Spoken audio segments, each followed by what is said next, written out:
fantastic job, didn't he?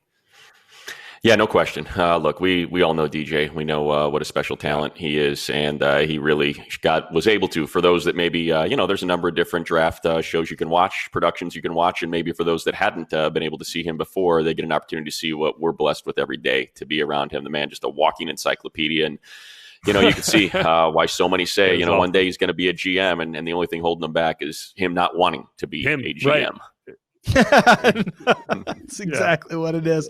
Exactly. So I write up these 500 players right now. It looks like it's 505 because I missed out on 5 of them. So I got more work to do on Monday. But it's funny because DJ and I that's way more than get drafted, obviously. But DJ watched 400 prospects this year. 400 prospects, and his recall on the broadcast was fantastic. So all the shout outs go to DJ. He does so much work behind the scenes that people don't even know to get the backstory on players. Did a great job of representing NFL Network without question. And I'll just I would agree. One last thing as we continue to celebrate our colleague, but as he and I do the Chargers broadcast together, and we're on the road a lot. Indeed. And anybody that knows anything about me, I like to enjoy the spoils of life, and that includes being confined to a cylinder 38,000 feet in the sky. And while I might be hobnobbing around, chatting up whoever's willing to chat with me, while DJ's attached to that computer for hours on end, and that's all he does is he is watching tape on that, which has been great for me because I'll sit and I'll be able to just kind of ride the shotgun with him as he's watching tape the entire time. Right? I got to take breaks, not him. Super focused. Yeah.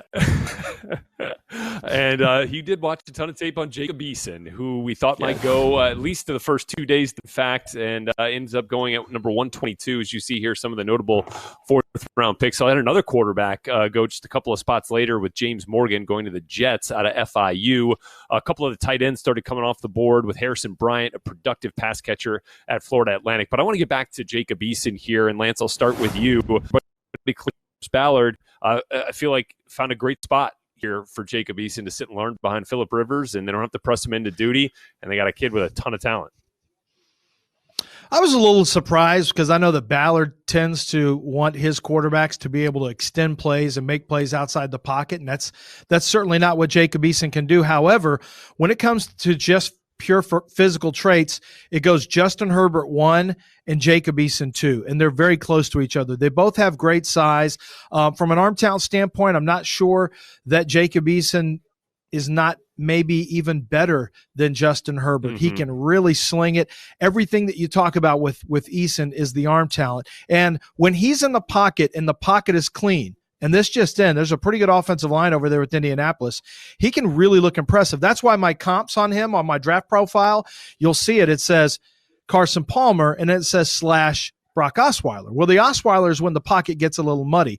But I think this is a really interesting pick because as a third rounder, you're expecting him to become a backup, maybe even elevate into something higher.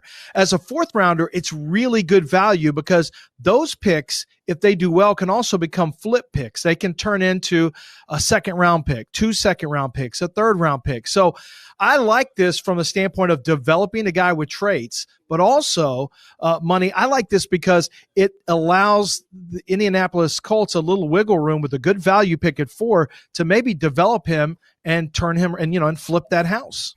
Well, look, and I think it'll probably be a theme because it is important, right? It's circumstance in football and what coach you get paired with and what roster you get put on. And for Eason to be able to sit behind Phillip Rivers, and I mean, I know you guys know kind of some of the other things that were coming out about Eason in terms of just kind of how he comported himself or maybe how he was carrying himself in some of those interviews didn't quite earn the high praise that maybe some other folks did. I mean, it was kind of like, hey, do you want the physical traits of Eason or do you want the brain and the disposition of Fromm? That's kind of what the two Jakes became, right? So now he gets to sit behind one of the all-time great teammates. I mean, beloved by his teammates in Los Angeles and San Diego, and Phillip Rivers, a pro's pro, a likely Hall of Famer, and someone who's built similarly to him. Not the most mobile guy. I mean, granted, it's a quirky throwing motion, but I mean, Phillip's a heck of a passer, obviously, when you look at all the numbers. So to be able to sit there for a year, maybe, and more likely, I would guess 2, Behind him, man, you want to talk about a perfect circumstance for him to get drafted into with a bright offensive mind like Frank Reich, with the talent they have there now between this draft and obviously what they had already had in Marlon Mack and T.Y. Hilton. That's just a great opportunity for Jacob Eason. To heck with what round you get picked in. What a great chance for him to perhaps have a very successful career that certainly didn't start the way he wanted it to, Rhett. Right. Absolutely and right. And then we shift from a quarterback now to the tight ends, and it was considered a weak tight end class. And it's interesting, right? Because the Browns, they end up signing Hooper, and then they draft Harrison Bryant. So, Lance, your thoughts on how that selection came to be and what it might mean for him and just maybe that roster as a whole in 2020. It's interesting.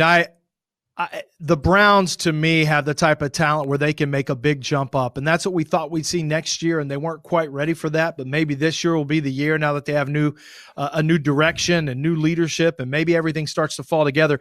This was, to me, the best tape in college football at the tight end position was Harrison Bryant. He is athletic. He's a former basketball player. He's got the ability, as you can see, to make run after catch things happen. He is a tenacious, gritty blocker. The problems are he's got 30.5-inch arms in that neighborhood, and he's about, when he ran his 40, he came in, his weight at the combine was in the low 240s, but when he ran his 40 time a couple days later, he was in the low 230s. So obviously water weight, he tried to make himself bigger. You couldn't hide it when it's time to run the 40, and I think that probably hurt him with some teams who say, look, this guy's a little small. But great football players are great football players, and I think he's going to be a really good NFL player. And I'll tell you what it symbolizes to me. You bring in Hooper as the Y, who can line up right there on the line of scrimmage. This guy, Harrison Bryant, is going to line up in the slot at some point or as a wingback. I think David Njoku is potentially in trouble. And I think we may see his future in Cleveland cut short unless something happens this year, because they haven't been happy with him up to this point. And this, to me, it may look like a 3 tight end set potentially, but I think it's also a warning shot to David Njoku that this needs to be the year. I would agree. I think it's an interesting spot to be in. I think we think about Kevin Stefanski's history the last couple of years in Minnesota with Kyle bring in Irv Smith to maybe kind of help challenge Kyle Rudolph a little bit. Rudolph ends up having a really good year, but I feel like, maybe a little bit starting to get a little bit too crowded there in that tight end room in Cleveland. But man, do you have a prolific pass catcher here? I mean, he was an absolute weapon in the passing game for Lane Kiffin and Florida Atlantic last year.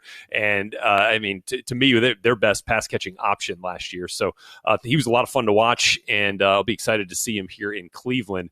I thought a team that did a really nice job at filling a couple of needs in the 4th round here and getting some quality value, Lance, was the Dallas Cowboys.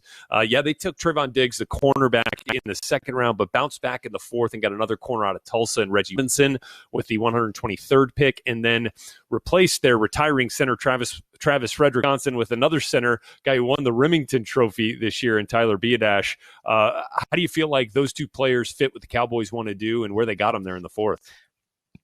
Let me start from backwards to go forwards. Tyler Biadasz, for me, he was not a Remington Award winner. I mean, he was an award winner. He was not the best center in college football, I didn't think, an interior lineman. He's got great size, and he's got the physical attributes. And I thought really his 2018 tape was better. What I do like about him is he's a wide body player, just like Travis Frederick, who also was out of Wisconsin. He's tough to bull rush because he's got that big, broad frame, and he fits the physical dimensions that the Dallas Cowboys look for. He's got kind of a similar, width to Nick Martin of the Houston Texans. And so I think that's one of the things they were looking at. He's not going to be somebody that drives you off the ball because he's not a great bender, but in that particular position of where they drafted, I'm okay with that. And I do think he's going to be an eventual starter. Reggie Robinson's interesting because there's really, you talk to teams and they say the tape is just okay, but then you watch run and you see the physical attributes and you start to project him with more coaching and different type of technique work, and they think he has a much higher upside. It's really kind of a split camp in terms of what you think about Reggie Robinson, but there's no question what you really love about him is the fact that he's got the length and he's got the ability, just like with Trayvon Diggs. You start playing him off the ball as opposed to press man, and now we might see a little different type of production, and we may see a little different type of player. You can see in these highlights, man, he's a long-limbed, athletic player who can get into your catch space, and that's clearly after Diggs what the Cowboys were looking for. This is the profile they want at cornerback now. Yeah, you said it there, Lance, and I'll just quickly piggyback that with Robinson. I mean, he's 6'1" and a 4'4" guy, remember. I mean, ran like the wind out at the combine. So you combine the measurables, the size, and you can see it's not just length, but that's a thick guy out there as well, a physical corner, and has the speed to go with it. As far as Biotish, you said it. He's not only does he not look like the Remington best center in the league, in the nation, I should say, he won the best center in his conference. So it was an odd selection, right? It almost is kind of one of those reputation precedes. Exactly. So, look, Travis Frederick was an exceptional center, and we've seen centers go in the first round, and everybody kind of scratches their head and goes, center, well, yeah, it's because they're that good. And you've seen that with Kelly and obviously Frederick. And this is a need, and I think you can find yourself getting into some trouble there in the middle rounds to the late rounds when you're taking need as opposed to just best player on your board. But man, it's very hard to say anything negative about what the Cowboys did in this draft, because you mentioned between Diggs and CeeDee Lamb, man, did they get a couple picks that just fell right to them that were no-brainers. And then, as we kind of move on from the draft, you can talk about exchanges that are made. And it's not just selections of amateurs making their way to the pro ranks, but players on the move that now that you've filled in the draft, you can find something on the trade market. And Rhett, Lance, we talk about the 49ers. They find out today, and actually we find out today that Joe Staley is going to retire. He told them that before the draft so they could plan accordingly. They acquired Trent Williams, and to help kind of make space for that cash, and you would assume a giant contract that's coming his way. Thanks a lot, Texans and Larry Tunsil. They send out Matt Breida and Marquise Goodwin, Lance. Yeah, about $6.5 million they shed in terms of salary, and that's what it was, Money. You hit it right on the head, because Breida was just signed just recently to a contract, and now he's going to be on the move. But when you look at what it's for, the San Francisco 49ers have found themselves from an early draft pick last year to being a Super Bowl team. You've got a rare opportunity to play Super Bowl caliber football for a window that appears to be wide open for some time. And when you add a tackle like Trent Williams, who he's not a young tackle, but he's still a very talented tackle. When you add a guy like Trent Williams, who fits perfectly into the outside zone scheme, is very, very athletic, can protect the passer, that is elevating your potential. That's elevating your team. But I don't know if it's that much further than where Joe Staley is, but how often do you get to go from Joe Staley, potential future Hall of Famer, to Trent Williams, who is another potential future Hall of Famer? That's just rare to have that opportunity. And I think the way that things went down with Washington kind of drove down the price a little bit with Trent Williams. And San Francisco, man, they are really positioned right now for a good long run, potentially, if they continue to manage the situation.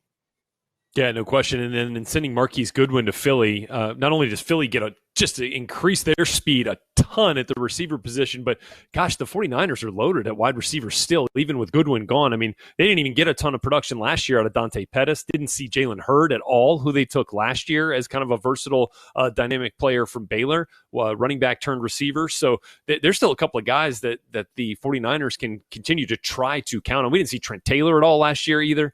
So there's still a lot of players on that wide receiver room now for the 49ers, and in the running back group with Breida gone, considering the emergence of Raheem Mostert last year, and the fact that we haven't even seen Jerick McKinnon play it down yet for the 49ers with his unfortunate knee injuries, right? The last 2 years. I'm with you. So a lot more to get to here. We're just good on draft tonight. When we come back, how about the slide of Jake Fromm all the way into the 5th round? But did he find a good home in Buffalo? That's the topic of conversation right after this.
right, welcome you back to Draft Tonight. It's time for Pro Comparisons presented by Lowe's. And for that, Lance, we lean on you and your expertise. How about a pro comparison for Tyler Johnson? Jacoby Myers from the New England Patriots, who came out of NC State. I think they're very similar. Body type-wise, they're very, very similar. But the other thing is, I would say there's the big problem that you're going to have with Tyler Johnson. The hands are just not where they need to be. But from a size standpoint, they're very similar. Neither one of them run all that well. Scouts thought it'd be a 4.6 40 had Johnson been able to run, and Jacoby Myers did run a 4.63 whenever he came out. Neither one of them are great in terms of separating, but I think where they're similar is once the ball goes up, the third phase of the catch is where they both can shine. Now, the hands aren't great for Tyler Johnson, but when he's battling for catch space, he is really physical at owning space. He drops some of the easy ones, but then can make some of the really, really difficult catches, and that was very, very similar with Jacoby Myers. He didn't drop the easy ones, but he had very, very strong hands and understood how to own his catch space. And so I think they have a lot of the same similarities, the same weaknesses, but they can be very good in that third phase of the catch. All right, that is Pro Comparisons presented by Lowe's. And with that, let's take a look at some of our notable fifth-round picks here today. We got a kicker off the board out of Marshall. Rohrwasser heading to the New England Patriots. Hadn't picked a kicker since they took Steven Gostkowski back in 2006. Bradley Anai ends up going with the last pick of the fifth round. Thought that was maybe a little bit lower than we might have thought there for the Utah Edge, going to the Cowboys. And then also, of course, Jake Fromm ending up with the Buffalo Bills. So I thought that was interesting. In the waivers, you mentioned the pro comp for Tyler Johnson. Let's get a favorite wide receiver from you guys. Lance, do you have one that was taken in the fifth? Yeah, Quintez Cephas. I really loved watching him on tape from Wisconsin. Now, his stock was short-circuited when he ran a 4.7 40 at the combine. But what you see right here, the ball skills are fantastic. He really does a great job once the ball is in the air. And there's just something about his competitive nature. And I don't care. As soon as he's at the top of his route, it's not like he's very elusive. You're always going to see people around him. But he's made a living off of contested catches, winning when the ball is in the air. And those kind of guys, that's a want-to. That's like rebounding in basketball. When you can do that, that means you want it worse than the other guy. And those guys have a tendency to play. And I thought Quintez Cephas is that kind of player. And I really liked him in the third round. Not the fastest player, but once the ball's up in the air, he's just got innate ability to win. I'll go Joe Reed. Oh, you're going to get it. Go. My bad. No, my bad. Yeah, right, I'm go ahead. Jump in, Money. I mean, give me a break here. I gotta go down to New Orleans to my hometown for a Tulane standout. Darnell Mooney, who was actually a little bit better, I thought, at least production-wise, his junior year in 2018 when he averaged over 20 yards a reception for the Green Wave.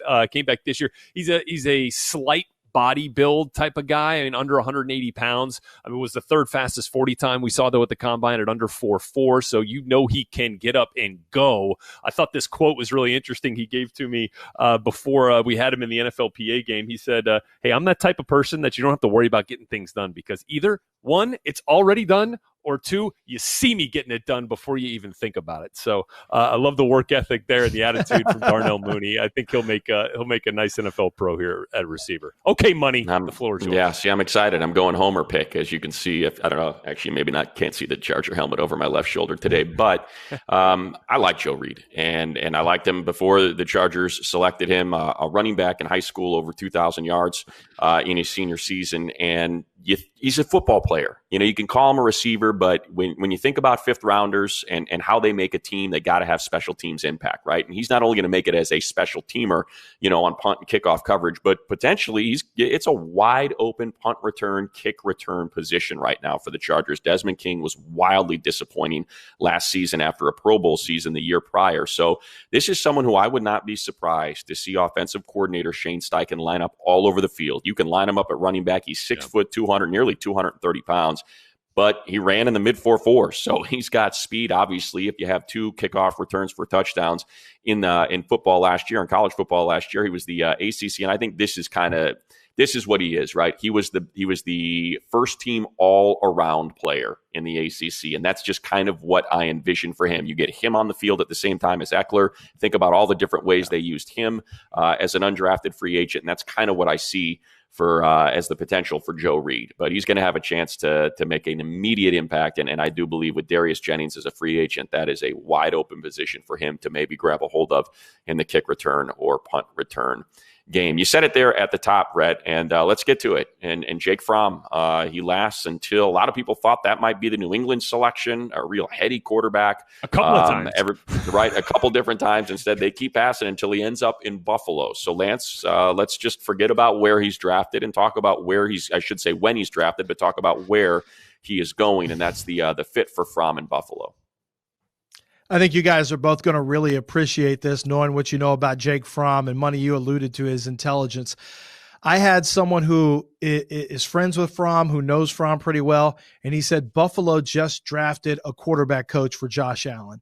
And I thought that was a brilliant way of saying this is a guy that you want behind Josh Allen, because he's known as being a savant. He's a football savant. He has been since high school. He sees the game like a coach. And I think having a quarterback like that in the room with Josh Allen, who is their clear-cut starter, not only do you get a steady guy at quarterback, but he's a lot like Kellen Moore, for example, out of when he was with the Dallas Cowboys. It was a guy who really understood the game, who didn't have great physical traits, not a great arm, but he was a very smart player who became a coach.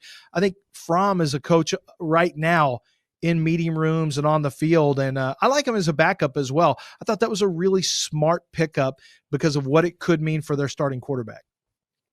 Yeah, and you know what? I think a lot of people got caught up in the hand size and the subpar performance in the combine workouts. And I guess I'll just tell you this, because I'm close with the guy who trained him leading up to the draft here, and David Morris from QB Country. And those guys do a great job. They trained Daniel Jones, who went 6 overall a year ago. And, in talking with David, he's like, yeah, well, Jake Fromm's also, the same guy that played in a national championship, played in multiple SEC championship games, forced 2 5-stars to transfer from Georgia because he's just a really good quarterback, and may not have all that athletic ability of some of those guys, some of that wow factor of a Jacob Eason or a Justin Fields, but he knows how to get things done. And I think that is an underrated quality in our quarterbacks. And I think we could see him have a successful NFL career, whether it be, as a backup, obviously initially, and then, maybe finding his way onto the field just like he did at Georgia.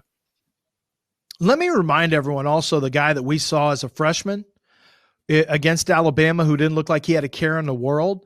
Let me remind you of the same guy that we saw as a sophomore that gave Alabama everything they wanted in the SEC championship game. I mean, this is the same guy. Now he lost his wide receivers, the guys that really I think helped him out, and he did not have a good year this year. A lot of that was on him. He had bouts with accuracy issues.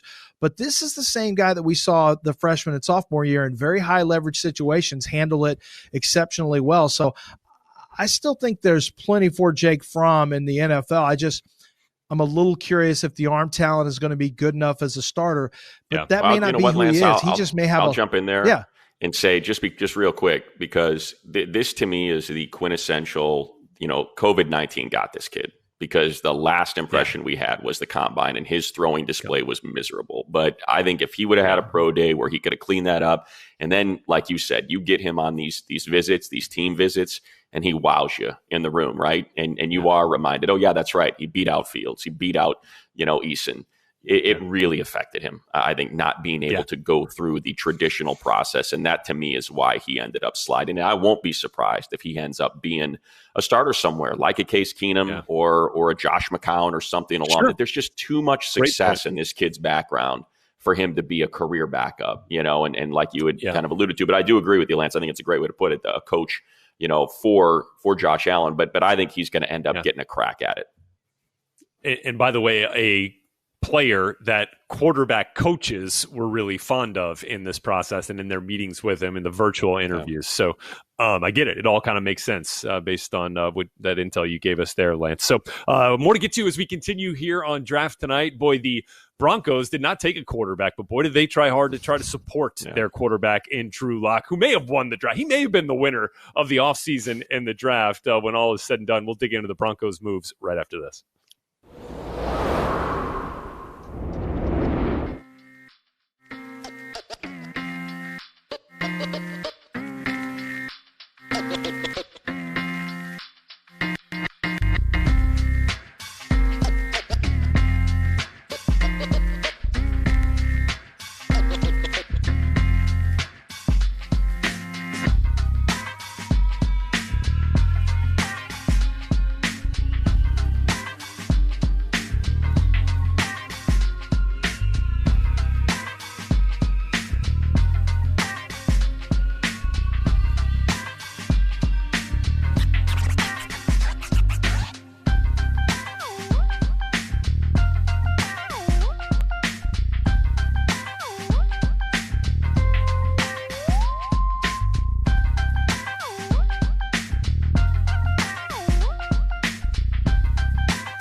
All right, back on Draft Tonight. Let's get some next-gen stats powered by AWS. How about Alberto Hokuebunam out of Missouri? Talk about the all-first team getting off the bus. You see this guy walking around the combine, and it was a wow moment. As good-looking a prospect as you will ever find. Alberto, you see the 99 draft score relative to historical tight ends based on size, speed, and production. 4.4940 is the fastest among 2020 tight ends and the fifth fastest since 2003, which is why you see that dark blue elite for Alberto, 94, 99, and 99 when it comes to him in high school together. Drew Lock, I should say college together at Missouri. Drew Lock saying, "Welcome to Denver, big boy," is what Lock is saying there. And boy, that was a lot of the Twitter activity from Drew Lock. Welcome. I'm excited. Isn't this great? Lance, what a draft tailored for their second round selection last year. Drew Lock, who ended up closing out the season as the starter in Denver and posting a 4-1 record. Yeah, they did a lot for him. I really like what Denver did. They said, he's our guy. Let's take this opportunity to fit things around him, and let's see if we can get the big jump in production and comfort. This is a tight end to me who is the classic boom or bust. There were some issues in terms of finishing games in the fourth quarter. You know, I heard some comments from scouts who said there was not a lot of love sometimes for his competitiveness, and I think that's something he's going to have to ramp up. You'll see him as a route runner. There's not a lot there as a route runner. He just kind of short steps it. So you don't really see that athleticism and speed until it's time for him to let the legs loose. And once he unfurls those long legs, he can really run. Once the ball's up, he's the best ball winner with length and ball skills in the entire class at the tight end position. So phenomenal athletic potential and phenomenal ball skills. You just want to see it in the total package altogether. Jerry Jeudy, the addition of Jeudy, the addition of Hamler, the addition of Lloyd Cushenberry, who we haven't talked about, up the middle, the center. I think those are all extremely good. I think they're very help now type of picks, and that could really help elevate the Broncos. And let's face it, Money, I know you talk about this a lot. When you are going to chase the Kansas City Chiefs, you better have some firepower. Yeah, no doubt. Yeah, I would agree there too. I mean, I just love that they're now getting the push with Kush, you know. Oh, there we go. You started with a pun yesterday. I hated it. I hated it immediately. You didn't hate it. All right, That's so right, all of America. I do what I love is Hamler and Judy and Hamilton and Sutton and Fant and now Okuegbunam. I mean, it just like we talk about building a basketball team full of different wide receiver skill sets. I think you got a lot of that here. I think you got a technician running routes in Jerry Judy. You got a guy who's a 70-30, contested catch guy. It's not 50-50, right? With Cortland Sutton, we talked about that a lot when he came out of SMU. And now you get the absolute true burner in KJ Hamler, who can probably give you a little return ability there too as well. I just think there's a lot of different ways now that the Broncos can attack you with Drew Lock, who will have to display his skills as a distributor now, and let's see how he can get that done here, and then also still handing the ball off to Phillip Lindsay and Melvin Gordon, which should be fun to watch. So also kind of fun to watch now as I tie in the Melvin Gordon angle here is the Chargers drafting a running back, and it's our pal Kelly going to the Chargers from UCLA, and I thought Josh Kelly was a really fun study at the Senior Bowl. Man, I just got a chance to talk to him for the first time. Ton of personality, Money. You're going to love talking to him when you get ready for the Chargers games here in 2020. Give me your thoughts here on the Chargers adding a running back to their room.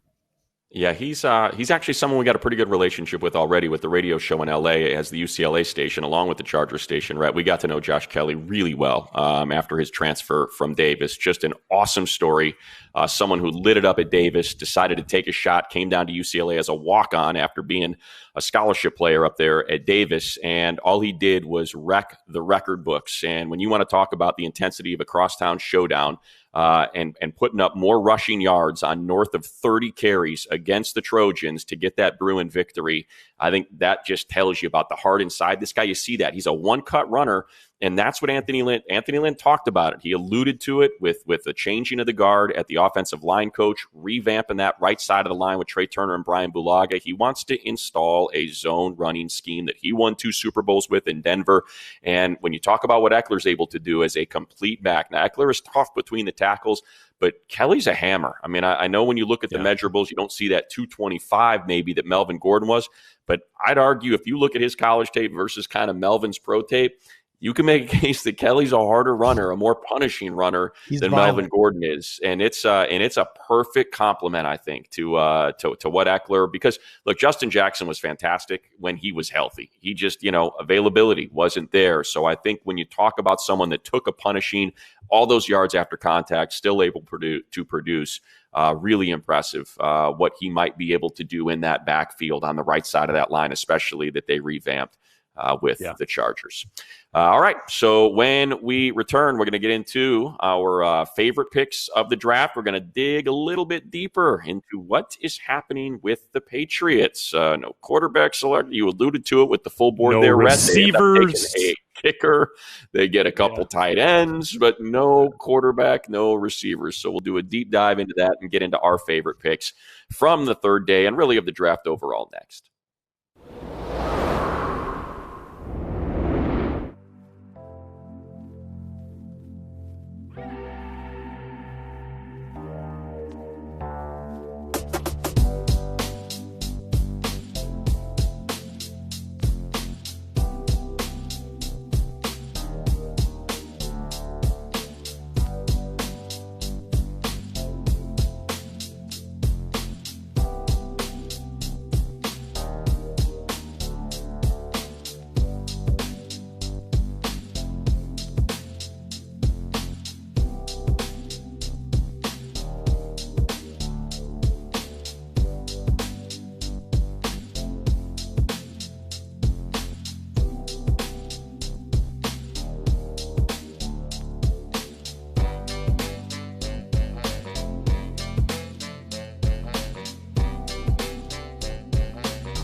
Simmons, right?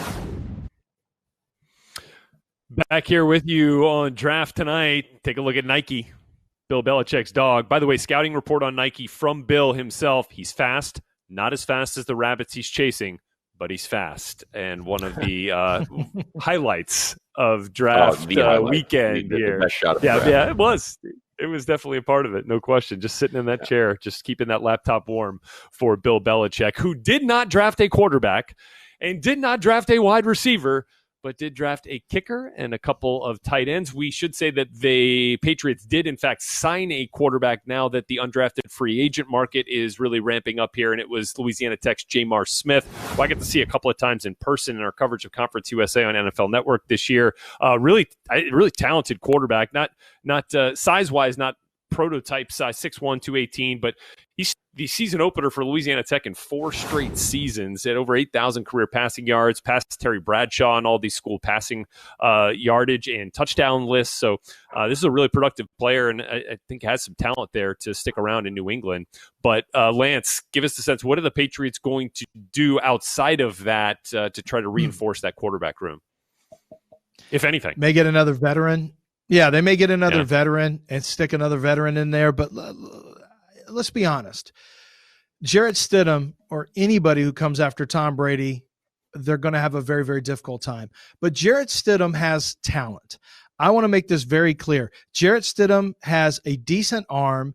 He has accuracy when he's got an opportunity to throw. It comes out of his hands really pretty.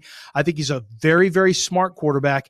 His last season at Auburn, he just was shell-shocked. The pass protection was terrible, and I thought it really shook his poise. And so what you have to find out now is, what do you have?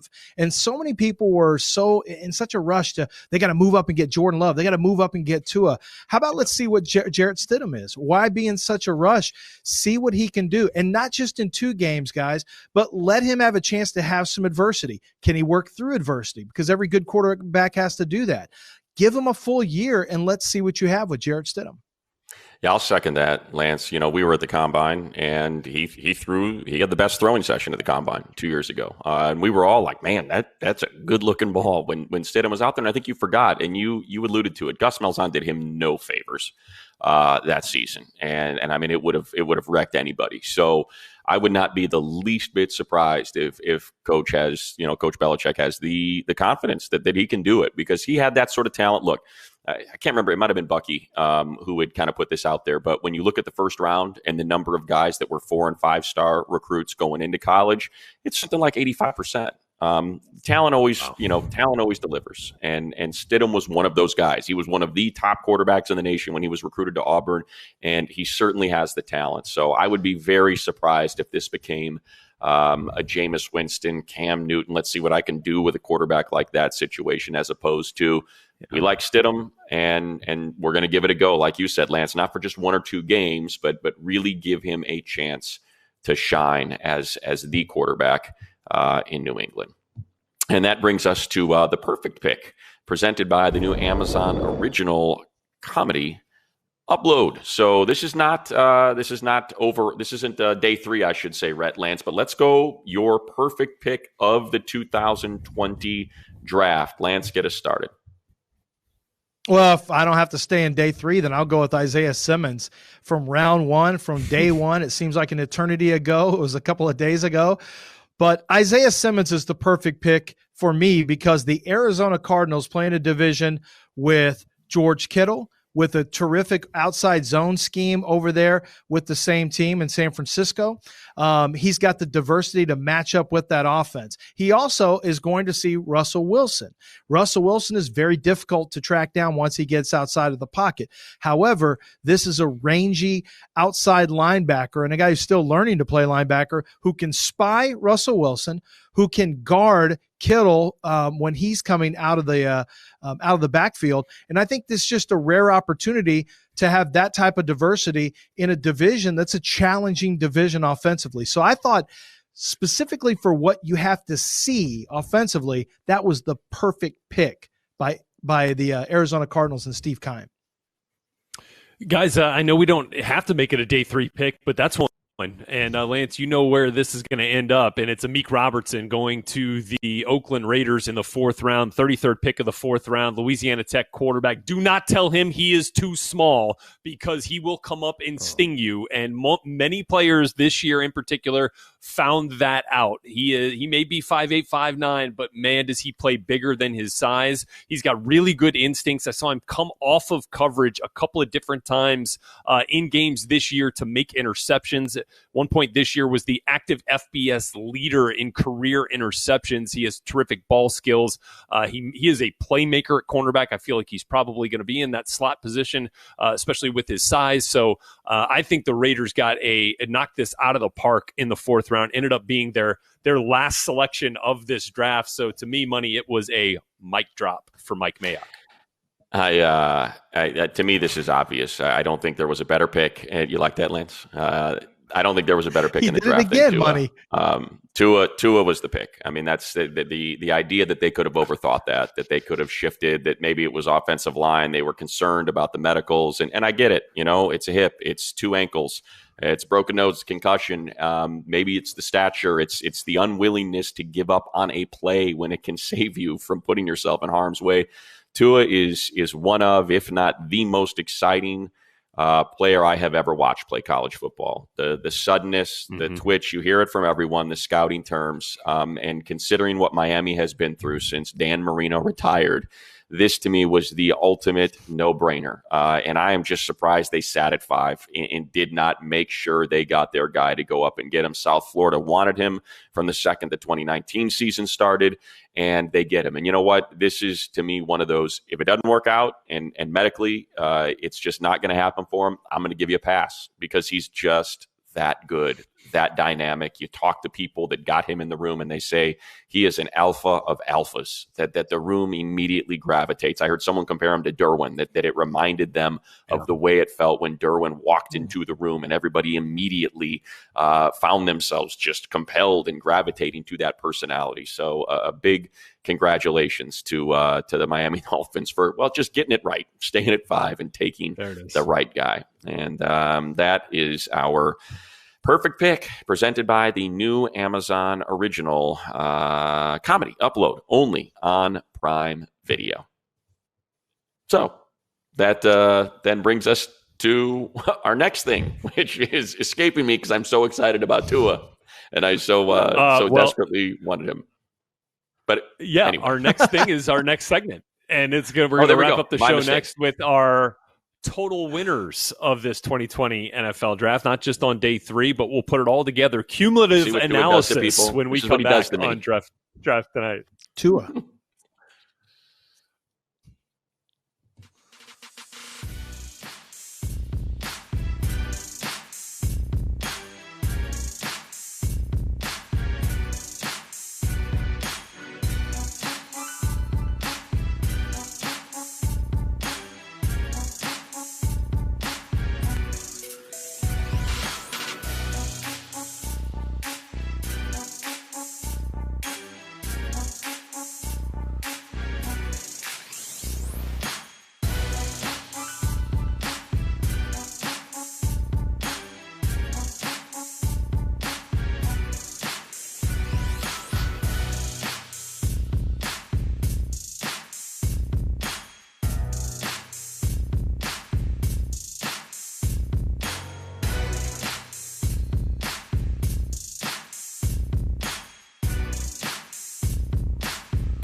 Now, 2020 draft is in the books as we bring you back to draft tonight. And very emotional tweet here from Mark Dalton, exceptional PR man over there for the Cardinals. And Cardinals drafted Eno Benjamin. And you see the tweet here. The last player the Cardinals drafted from Arizona State turned this card into the draft for Pat Tillman in the 7th round of the 1998 draft, 226th overall. And what an exceptional player he turned out to be, and obviously an exceptional American he turned out to be. Here's our man Rap Sheet chatting with Joe Burrow and his Rap Sheet and Friends podcast. And Jude been waiting for the Bengals to take Joe Burrow for weeks. Asks every day. That's his son there.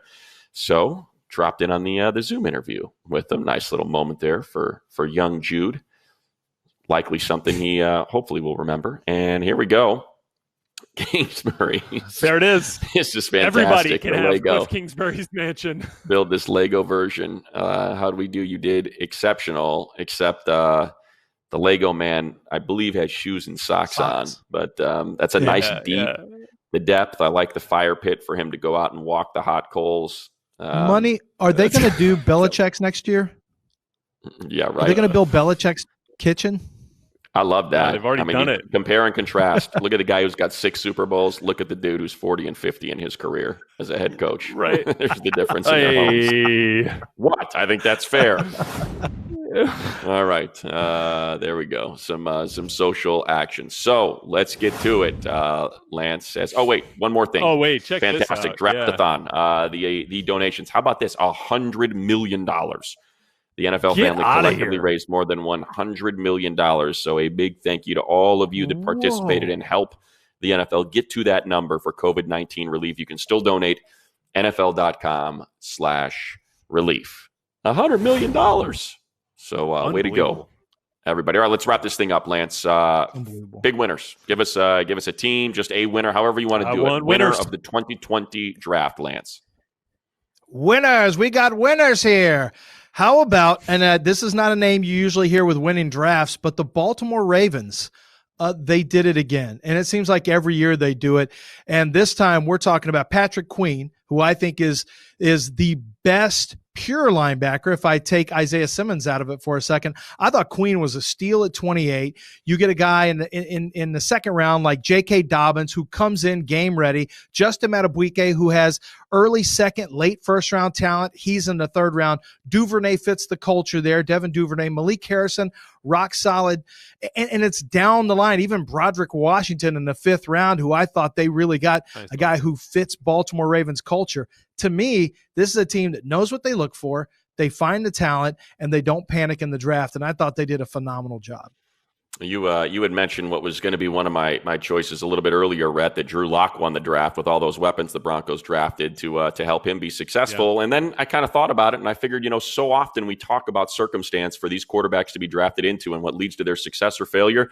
Justin Herbert won the draft. How often are you drafted in the top 10 to be a future quarterback, and you go to a roster that has Keenan Allen, Hunter Henry, Mike Williams, Austin Eckler, a rebuilt right side of the line with Brian Bulaga, Trey Turner, Mike Pouncey. That is 12 Pro Bowls between those 3 guys on the offensive line. And because we've heard Anthony Lynn and Tom Telesco say they totally believe in Tyrod Taylor and that he can lead them to the playoffs, an opportunity to sit for a year.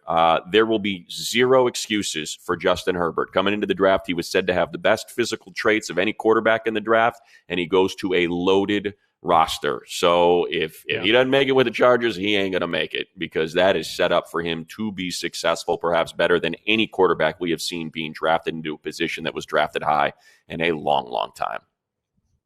Yeah, I think that's a really intuitive move there, Money. I'm surprised, but I think that was a really, really nice choice there with Justin Herbert and the Chargers. Guys, I'm going to give you one that I thought was just really fun to watch over the course of the last 3 days with the Carolina Panthers. And I'll just give you this from Matt Rule, this quote: "We came into this draft with the priority of getting some young, explosive, dynamic defensive players, and then we really addressed offense and free agency."